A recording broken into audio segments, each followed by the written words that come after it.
Am I audible? Okay, okay, okay. Cool, cool. ठीक है, ठीक है. So this session, it won't be too long. I'll be telling briefly about my journey. On that I won't be spending too much time because it is not that important. What is important is what I followed for prelims, mains, and how I was able to crack UPSC 3 times. So basically I want to tell about myself first. So hi everyone, myself Lakshman Meena. uh, it was my third attempt and I cleared UPSC in very first attempt, and again in second attempt I also cleared UPSC, and it was my third attempt and I cleared this time also. So basically I have a 100% hit rate ratio in UPSC. 3 attempts and 3 times I'm able to qualify. So whatever knowledge I have, whatever I have understood from UPSC journey, and whatever I have learned, I'll be sharing insight about that.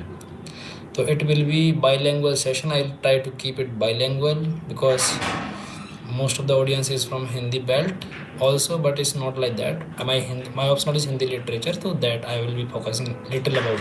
But my maths medium was English. ठीक है. तो briefly I am telling about my journey. I started during my last year of my college preparation, and the very next year I gave attempt in 2023 I guess, and I was able to make it. Not that great rank, but still okay. I'm serving for the country. That was my journey. Not too long, but yeah, with a lot of ups and downs still. ठीक है, journey is covered. We'll be focusing on prelims. I'll try to keep it more interactive session because I'm not that good in monologue. I will be happy if you ask me questions, and those questions I will be taking in the last of the session, and more like I will be focusing more on those questions only. Strategy I will be telling what I followed, how you can follow for prelims, how can you can prepare yourself, you can make your plans for prelims and mains and interview of course. Then you can ask me questions. Okay, okay okay, ठीक है ठीक है. आपका head cut हो रहा है. ठीक है ठीक है. I'm sorry I could not see that. I'm using this YouTube video for the first time, very first time, so I'm really sorry if I'm visible clearly. Okay okay okay, ठीक है ठीक है ठीक है, all good. So yeah, so basically UPSC is a 3-stage exam: prelims, mains and interview, and it tests everything. आपका aptitude, आपका patience, आपका hard work, lastly luck. Of course everything is tested in this journey.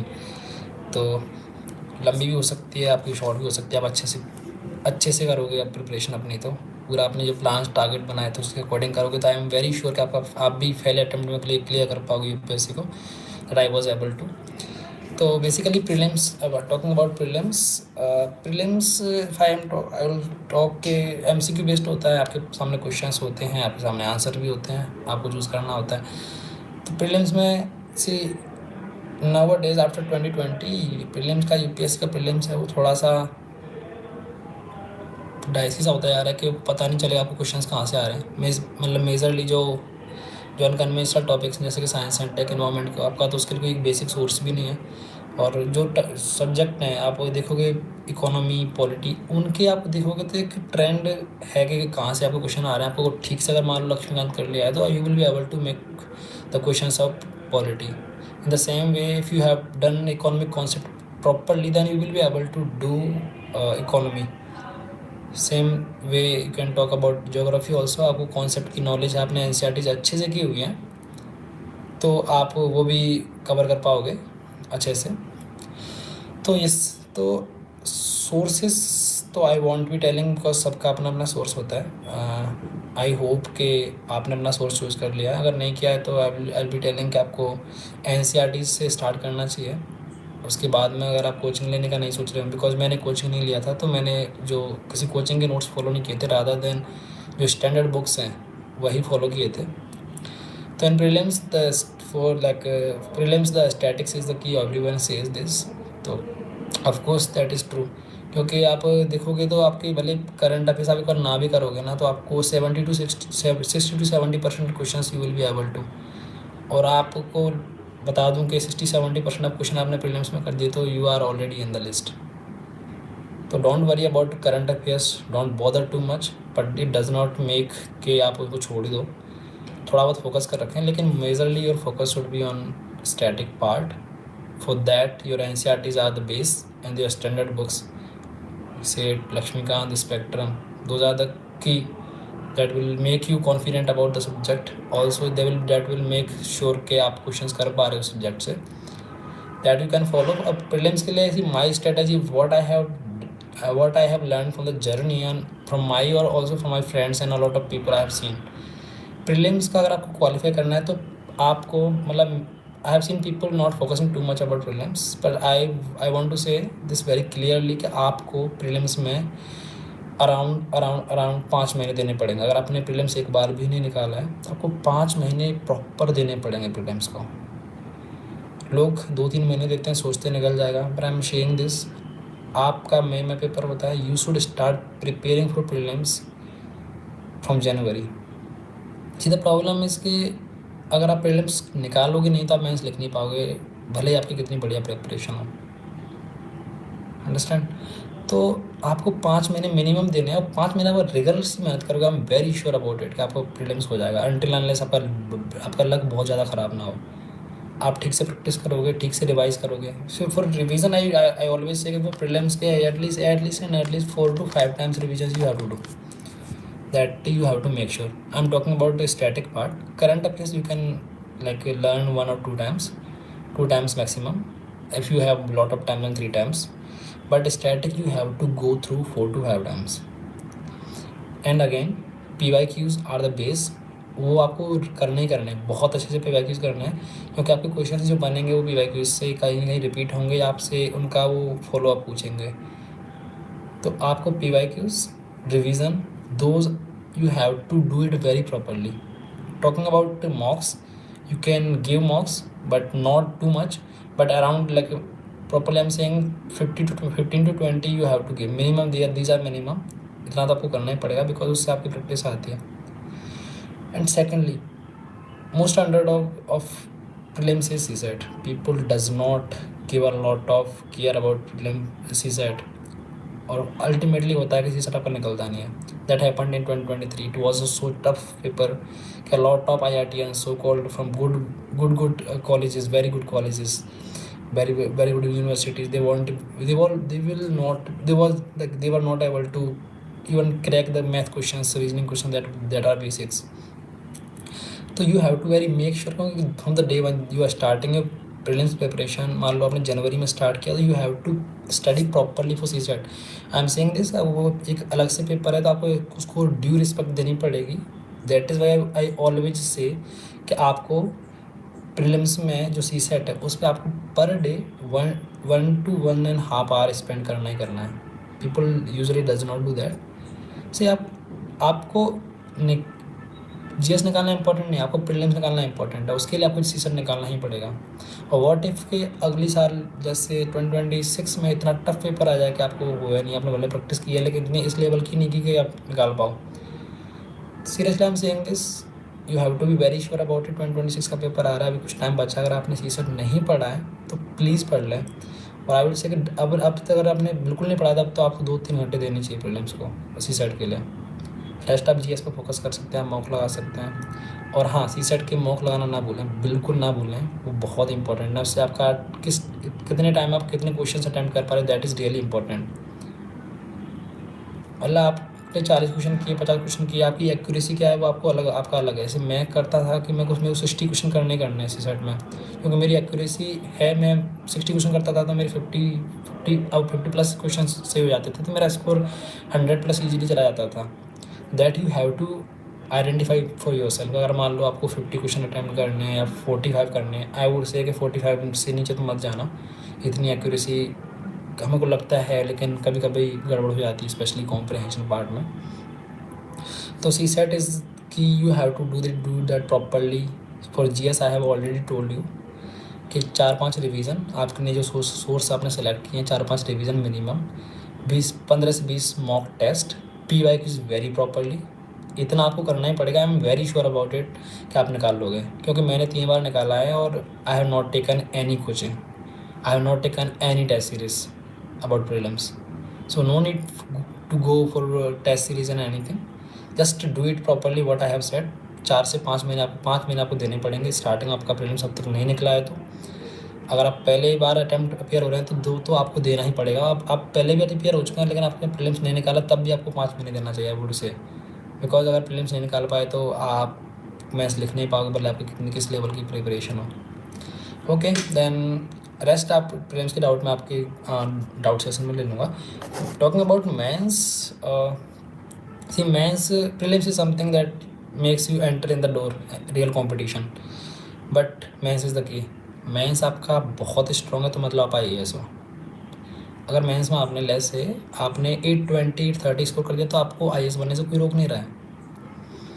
और 820 830 से नहीं है कि मतलब achievable नहीं है, बहुत अचीवेबल है, too much achievable if you practice properly.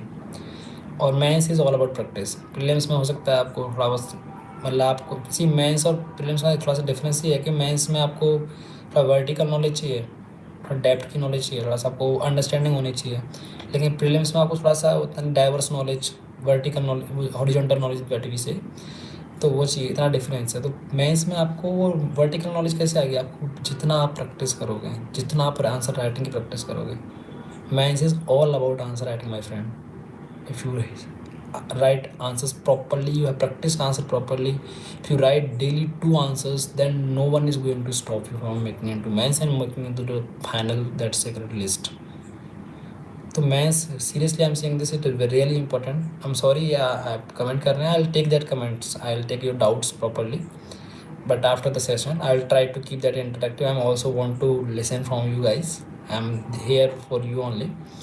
So nothing, मैं मोनोलॉग देने नहीं आया हूँ, लेकिन थोड़ा सा जो बेसिक सबके डाउट हैं मतलब होते हैं कि क्या करना चाहिए, कितना टाइम देना चाहिए, वो देना चाहता हूँ मैं। मेंस के लिए 2-3 चीज़ें इंपॉर्टेंट है। पहली चीज़ मेंस के लिए रियली इंपॉर्टेंट इज़ के योर टॉपर्स नोट्स।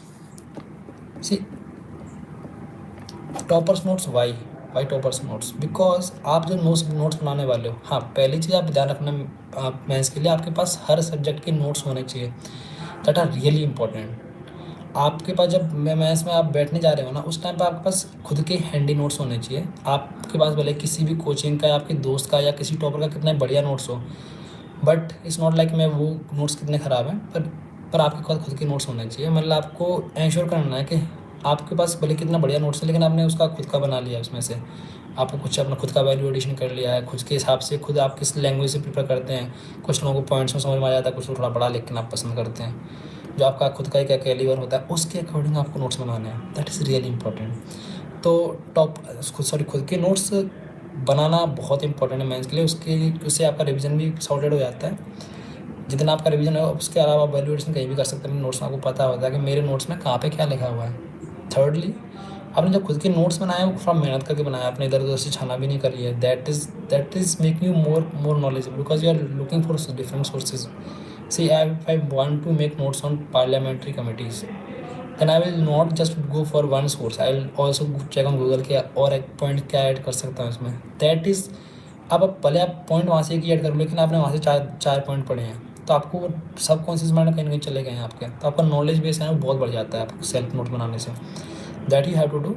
खुद के नोट्स होने चाहिए। उसको खुद के नोट्स बनाने के लिए वॉट यू विल डू कि यू विल टेक द सहारा of your syllabus. You will choose the point कि अच्छा मेरे को salient features of Indian society पे नोट्स बनाने हैं। देन आप उस पर फिर आपके बारे उसके बारे में पढ़ोगे, then you will make notes.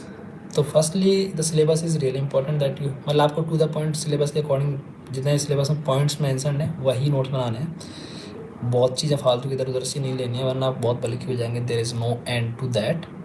तो फर्स्ट कि आपको अपना सिलेबस पे ही नोट्स बनाने हैं। सेकेंडली, आप नोट्स जब बना रहे हो तो आप उसके साथ में ना सारा किसका लोगे, आप टॉपर्स के नोट्स का सारा लोगे, उन्होंने किस तरीके से बनाए थे, उन्होंने किस तरीके से नोट्स बनाए थे, ताकि आपको ऐसे नहीं है कि आप कुछ भी लिख रहे हो। आपको पता होना चाहिए आप लिखना क्या है।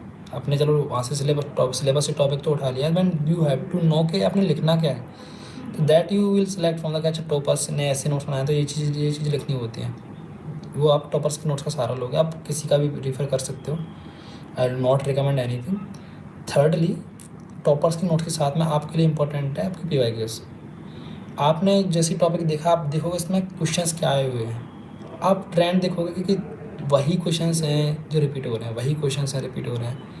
लेफ्ट विंग एक्सट्रीमिज़म, आप बार बार देखोगे कि क्वेश्चन एक ही है, बस घुमा फिरा के पूछ रहा है कि इंडिया में ऐसे हो रहा है। लेफ्ट विंग एक्सट्रीमिज़म अभी तक ख़त्म नहीं हो पाया, क्यों? या फिर लेफ्ट विंग एक्सट्रीमिज़म की समस्या इतनी प्रॉब्लम इतनी ग्रेव है कि हमारी जो स्ट्रेटजी है वो अभी तक फेल हो रही हैं, क्यों? देन यू आर सीइंग कि एक ही क्वेश्चन एक ही है, बस थोड़ा उस लैंग्वेज चेंज कर दिया, थोड़ा बहुत वो चेंज, उसका लैंग्वेज चेंज हो गया, थोड़ा सा कंटेंट थोड़ा बहुत आपको ऊपर नीचे करना पड़ेगा, बट आपका जो फंडामेंटल्स है वो सेम रहेंगे। तो guys, you have to be very specific about your notes, कि आप नोट्स में बना कर लिख क्या रहे हो। तो you will choose from the syllabus firstly. Secondly, toppers notes, you will take help of those. Thirdly, PYQs। 3 चीज़ें आपको कवर कर लेनी है अपने खुद के नोट्स में, then you are sorted with your notes. और see very I am telling this from very day one, जिस दिन आप नोट्स बनाना स्टार्ट कर रहे हो उस दिन से आप आंसर राइटिंग भी स्टार्ट कर दें। लोग क्या करते हैं, पहले मैं अपने पूरे नोट्स कंप्लीट कर लूँगा, then I will start writing answers, but that is not how it works. आप देखोगे कि आप बना लोगे कि आप वेट करोगे कि मैं सही टाइम आ जाए, मेरी नॉलेज इस लेवल की हो जाता है, मैं आंसर राइटिंग करूँगा, वो कभी आएगा ही नहीं वो दिन। इसलिए डे वन से लिखें, ख़राब आंसर लिखें, इतना ख़राब लिखें कि आपको खुद ही पढ़ने का मन ना करे। ऐसा होगा, मैंने अपना पहला आंसर लिखा था तो I was not able to read that, ये क्या लिखा है। और फिर मैं उसको 2 महीने बाद मैंने अपने आप उसके आंसर से कंपेयर किया, तो there was a drastic difference. What I am why I am telling this के आप डे वन में परफेक्ट नहीं बनने वाले हो। If you practice you will become better than better. Best कभी बन नहीं पाओगे, लेकिन आप हर दिन बेटर बनोगे तो वो बेस्ट से भी बेटर हो जाएगा आपका। That is why practice is really important. Starting से प्रैक्टिस करें, ख़राब लिखें, आपने आंसर लिखा। हाँ, आंसर राइटिंग के लिए, नोट्स के लिए आई हैव टोल्ड यू कि नोट्स के लिए कैसे बनाना है। Secondly, answer writing, that is I am telling कि आपको हर रोज़ लिखना है आंसर, 1 या 2 आंसर लिखने भले, but you have to write answers daily. And what you will do, generally लोग प्रॉब्लम फेस करते हैं कि यार आंसर राइटिंग कर तो रहे हैं ना, तो कोई इवेल्यूएट करने वाला है। अगर आपने टेस्ट सीरीज भी ले ली तो उसमें भी इवेल्यूएशन सब स्टैंडर्ड होता है। Really this is really good problem, it's really not good problem, but is not appreciable, because coaching वाले आपको टेस्ट सीरीज दे तो देंगे, लेकिन इवेल्यूएशन बहुत ख़राब है। I am telling this, I am very upfront about it. तो इवेल्यूएशन आपको खुद से करना पड़ेगा, you have to do this for your own. तो what you can do, you don't need to starting से टेस्ट सीरीज लेने की जरूरत नहीं है, आप आंसर राइटिंग स्टार्ट कर सकते हैं। इस आंसर राइटिंग के लिए what you can do is के आप टॉपर की कॉपी देखें, take the copy of topper, recent topper लेगा से, रिसेंट 1-2 साल के टॉपर देख लें, कॉपी से एक आंसर उठाएं वहाँ से, आप बस आंसर नहीं, आप क्वेश्चन उठाएं वहाँ से, और आपने आंसर को पढ़ना नहीं है, आपने क्वेश्चन उठाया and you started writing on your own, खुद का आंसर लिखा, then you went to check the toppers answer, then you have to compare कि what the topper is doing, what you are doing, क्या चीज़ें हैं तुम miss कर रहे हो, क्या चीज़ें तुम्हें हो सकता है तुम्हें टॉपर से अच्छी आती हों। आप जितना एनालाइज करते रहोगे ना, आप देखोगे आप बहुत बेटर कर रहे हो। नेक्स्ट आंसर लिखोगे आप, मैं गारंटी दे रहा हूँ आपकी 10 आंसर लिखने के बाद आपके आंसर टॉपर से सिमिलर, मतलब ज़्यादा सिमिलर होते जाएंगे धीरे धीरे, और अब दी 100th ऑफ द डे आप पाओगे कि आपके टॉपर के आंसर में बहुत ज़्यादा डिफरेंस है नहीं। That means you are already in the race of becoming a topper, और maybe you are already a topper. तो that you have to do, वो बहुत बढ़िया तरीका है आंसर राइटिंग का। I have talk to lot of toppers also, उनसे मैंने काफ़ी ज़्यादा डिस्कस किया है इसके बारे में, and they have given the same ideas. See I have been caring for 3 times and I am interacting with a lot of toppers already, तो they have given the same idea कि this actually works. See आप coaching के model answer से भी match कर सकते हैं, that is also good idea, but what I say कि कोचिंग के model answer that are model, मतलब you can't replicate as it is, you are a human यार, आपकी भी कैपेसिटी है। आप ऐसे नहीं है कि आपने एक क्वेश्चन में 20 पॉइंट लिख दिए, कोचिंग के मॉडल आंसर में तो वही होते हैं ना। आप वैल्यू एडिशन के लिए वो यूज़ कर सकते हैं, दैट इज़ गुड, पर आंसर राइटिंग के लिए आपको देखना पड़ेगा, रियलिस्टिक भी होना पड़ेगा। That you can do, starting में आप वहाँ से करना पड़ेगा, टॉपर्स के कॉपी से आंसर राइटिंग कर सकते हैं, और daily answer writing that is properly you have to do. Thirdly, optional, यार ऑप्शनल में ठीक से टाइम स्पेंड कर दीजिए। ऑप्शनल। ऑप्शनल ठीक से टाइम स्पेंड कर दीजिए, तो आपसे उससे क्या फ़ायदा होगा कि आपको बाद में, क्योंकि topper, sorry, optional is a game changer. आपके 280 भी आ सकते हैं, 300 भी आ सकते हैं, आपके 220 भी आ सकते हैं। तो 80 मार्क्स का difference really too wide, you can't cover in interview of anywhere, even in GS. तो ऑप्शनल के लिए प्रॉपर फोकस रखिए। वॉट एवर आपका जो ऑप्शनल है, आपके खुद के नोट्स रखने हैं उसके लिए, मतलब मैं सब ऑप्शनल के लिए बता रहा हूँ कि अपने खुद के नोट्स होने चाहिए। ऑप्शनल के भी प्रॉपर रिवीजन होना चाहिए, 4-5 रिवीजन तो मिनिमम है। एंड यू शुड नो कि इतना प्रिपेयर कर लो ना ऑप्शनल को कि जैसे क्वेश्चन देखो ना, आपके दिमाग में पूरा स्ट्रक्चर फ्रेम हो गया। आपको यू नो कि what you will write in the introduction and what you are going to write in the conclusion. इस लेवल का प्रिपरेशन हो गया है तो समझ लो आप बहुत ऊपर, आप 300 स्कोर करने की रेस में हो। इतना तैयारी कर लें। और आंसर राइटिंग तो ऑफकोर्स ऑप्शनल में भी आंसर राइटिंग आपको करनी करनी है। I was talking to one of the topper, I want to name. He was like initial 1 digit ranker. He was saying कि आप टेस्ट सीरीज ज्वाइन करते हो, यू राइट 10, आपने टेस्ट लिखे 20 क्वेश्चन, मान लो कितना क्वेश्चन लिखा आपने, 200 क्वेश्चन लिखा, ठीक है। But if I am writing for 150 days, जैसे 5 महीने में लिख रहा हूँ, डेली 2 आंसर लिख रहा हूँ, आपने 300 आंसर प्रैक्टिस कर लिए, दैट इज़ फार वाइडर। आपने ज़्यादा आंसर लिखे हैं। सेकेंडली, आप डेली आंसर लिख रहे हो, तो आप डेली कंपेयर कर पा रहे हो कि मैं कल क्या लिखा था, रादर देन आपने 1 वीक पहले क्या लिखा था, आपने क्या हुआ था। 1 second guys, I think, okay, हाँ। तो डेली आप लिखोगे तो आप पता है आपने कल कितना गलत किया था, आपने आज कितना इंप्रूव कर सकते हो। लेकिन आप 1 वीक बाद लिखते हो या 10 डेज बाद में लिखते हो, तो आप भूल जाते हो कि हमने 1 वीक में क्या लिखा था।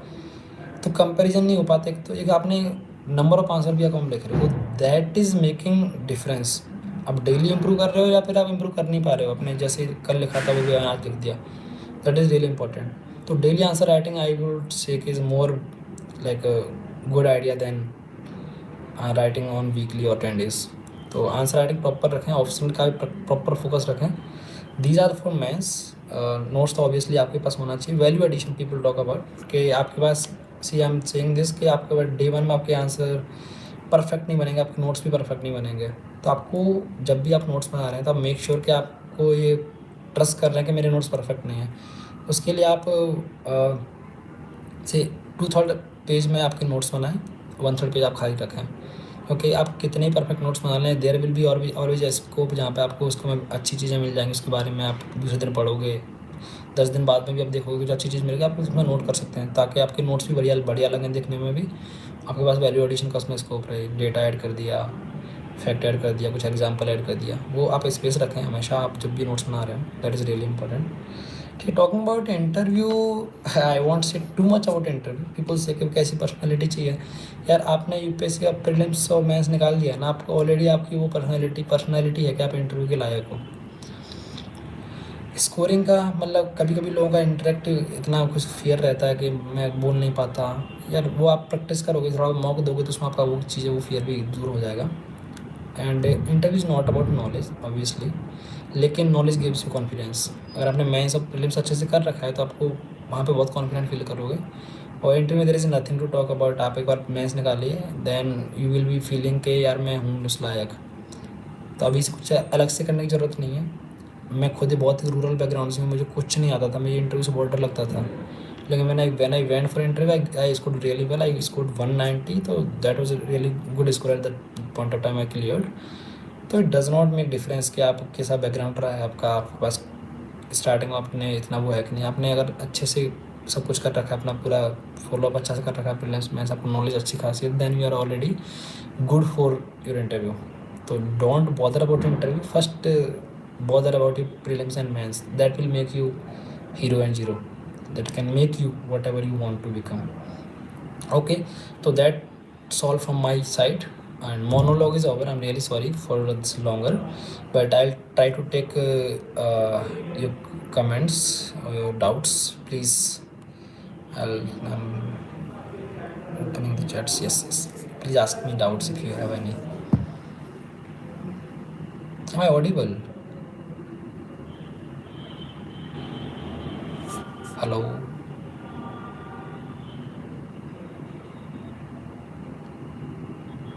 1 second. आपका टेलीग्राम चैनल है क्या? इकोनॉमिक्स यार, I don't have economics optional, sorry, really sorry sir. BTech में प्रिपेयर कर सकते हैं क्या, टाइम मिलता है?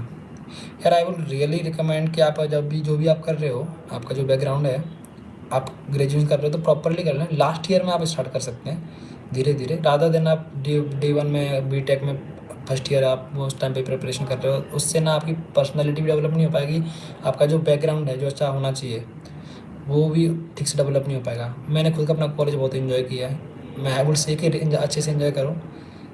लास्ट ईयर में आप स्टार्ट कर सकते हैं प्रिपरेशन।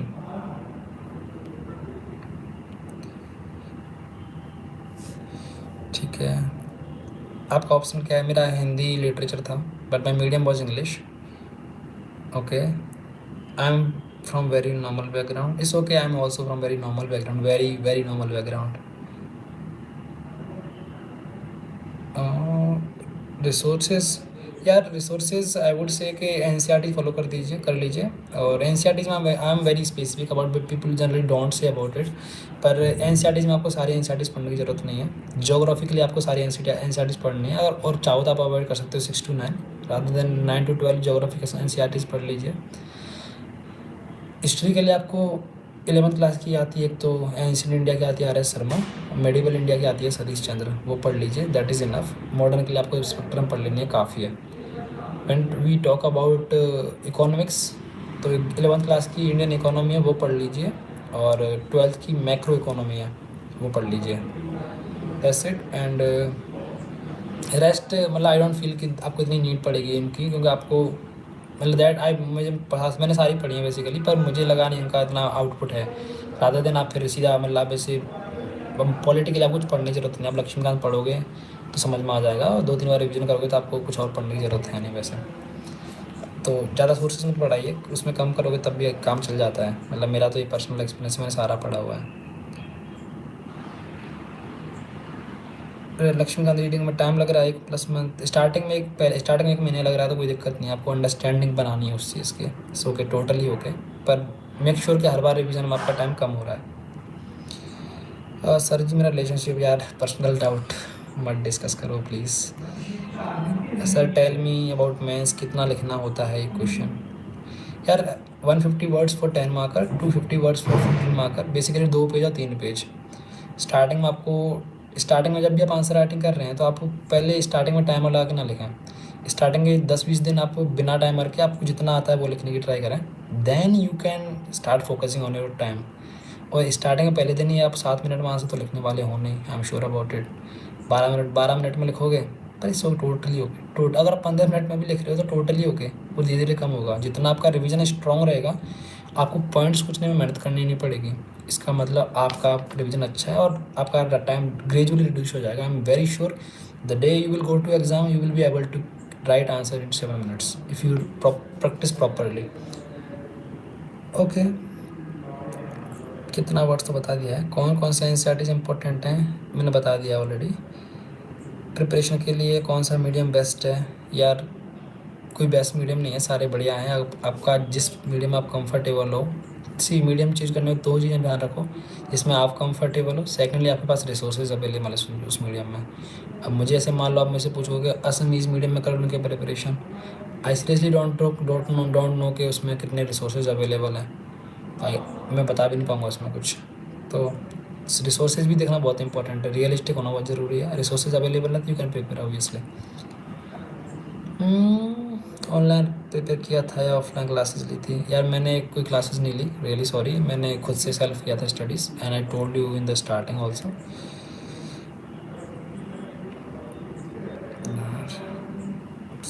हाँ, फर्स्ट अटेम्प्ट कितने ईयर्स पहले प्रिपरेशन की थी? 1 साल पहले। मतलब मैंने जनरली कॉलेज के लास्ट ईयर में स्टार्ट कर दिया था, तो basically it was 1.5 year.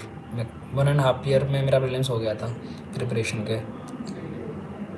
60 marks बने थे, अब की बार भी मार्क्स 75 ही आ रहे हैं। इसको कैसे 100+ प्रैक्टिस यार, जितना रिवीजन करोगे और पीवाई कुछ अच्छे से करोगे तो जितना अच्छे से प्रैक्टिस कर लोगे आपको कर पाओगे। और मैपिंग वगैरह पर भी थोड़ा फोकस कर लें आप। मैपिंग में जैसे कि मैं मैपिंग के लिए क्या करता था, मैं अलग से कुछ पढ़ता नहीं था मैपिंग के लिए। जैसे मैं मेरे अपने रूम में चार्ट लगा रखे थे मैप के, 2 चार्ट, इंडिया का ज्योग्राफिकल मैप और वर्ल्ड का पॉलिटिकल मैप। मैं ब्रश करते टाइम हमेशा उनको दिखता था। बस 10 मिनट डेली ऑब्जर्व करूँगा, डेली जब से मैं प्रिपरेशन स्टार्ट करूँगा प्रीलिम्स की, at the end of the day मेरे को दिमाग पूरा छप गया होता है कि कहाँ पे क्या है। अलग से एफर्ट भी नहीं डाला, पूरा कवर हो गया वो। That you can do also follow. Okay,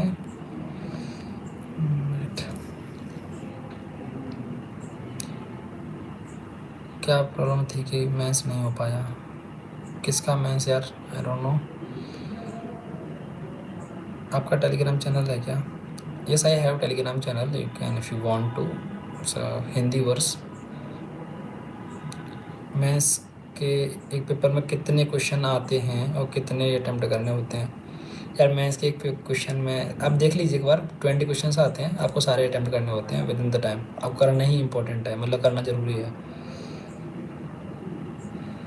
online या और ऑफलाइन और self study plus YouTube for beginner? यार मुझे लगता है there is a lot of content available free in the market. What you choose is really important. ज़्यादा भागी मत इधर उधर। कोचिंग आप अफोर्ड नहीं कर सकते तो कोई ज़रूरत नहीं कोचिंग करने की। आई वुड तो से कि ठीक है, बिना कोचिंग के भी चल जाएगा अगर आप ठीक से गाइडेंस के अंदर कर रहे हो। जो रिसोर्सेज आपने चूज़ किए हैं वो काफ़ी ठीक हैं, तो आप खुद से कर लोगे। मैंने खुद किया है तो मैं तो क्या ही बोलूँ कोचिंग्स के बारे में। क्या है Telegram channel? It's a Hindi verse, HINDIVERSE। Okay, आपके मेरा पहले अटेम्प्ट में मैथ्स क्लियर हो चुका था। मेरा तो पहले अटेम्प्ट में सिलेक्शन हो चुका था guys. I have told already told you, मेरा 3 बार सिलेक्शन हो चुका है। तो मैं कब, I don't know. Yes yes, Hindi verse it is. Coaching is not must. ज़रूरी नहीं है आप कोचिंग करो। मैं तो बोलूँगा कि खुद से अगर आप discipline, if you are enough discipline then you can do yourself. ठीक है, I think doubts are over. और मैं एक 2-3 डाउट और लूँगा, then I will close the chat and yeah. Sir what is the right way to start UPSC preparation? What common mistakes should every aspirant avoid? यार common way I have already told you, you can watch the video again. But common mistakes you can avoid is firstly having a lot of resources. Come sources पढ़ें, multiple revisions करें, that is one really important. Secondly, avoidance is distractions. You will feel a lot of distraction. आप बहुत ज़्यादा demotivated भी हो जाओगे। लेकिन वो जब भी ऐसा लगे ना तो देन समझ लो कि आपने अपने प्रिपरेशन क्यों स्टार्ट किए थे, why you started your preparation. अगर आपको बीच में ही रुकना था तो अपने स्टार्टिंग क्यों की प्रिपरेशन की, दैट इज़ रियली इंपॉर्टेंट। आपको बहुत ज़्यादा बड़ा मोटिवेशन नहीं चाहिए आप, लेकिन आपको डेली डेली इतना खुद को समझाना है कि यार I am doing really great and I will be able to do much better and I will be able to crack this exam. if you have already entered in the field, then you have to make sure that you are confident enough to clear this। तो यही है, ज़्यादा resources इकट्ठा मत करो। बहुत बड़ा से फ्रेंड सर्कल में बनाओ कि आप पूरे दिन फ्रेंड सर्कल में दोस्तों को खुश करने में बिजी हैं। At least have some time for your studies. Consistency is the key obviously. Daily ज़्यादा मत पढ़िए, 10 घंटे मत पढ़िए। आई वॉन्ट से कि आप 10 घंटे डेली पढ़ रहे हो, 5-6 घंटे डेली पढ़ लीजिए, लेकिन रेगुलर पढ़ लीजिए। कम पढ़ लो लेकिन रेगुलर पढ़ लो। ओके, टू मोर डाउट्स यार। सर मैथ्स, इकोनॉमी, रिसोर्सेज और कोचिंग कौन सी करें? कोचिंग तो there is no coaching I recommend. Economy के लिए रिसोर्सेज फॉर मैथ्स, आप सिलेबस देखिए, आप स्पेसिफिक पॉइंट्स मैंसन हैं। जैसे फूड प्रोसेसिंग इंडस्ट्री अपने वो मैंसन है, आपने पेपर में देखनी है आपने, फिर PYQs देखने का क्वेश्चन क्या आ रहे हैं इकोनॉमी के। आप खुद आइडेंटिफाई कर पाओगे यार ये 10-12 टॉपिक ही तो इंपॉर्टेंट है, यही तो बनाने हैं नोट्स इनके, तो आप उनके नोट्स बना लो। Nothing to go, like don't need to go for any coaching. नहीं मैंने कोचिंग नहीं ली यार।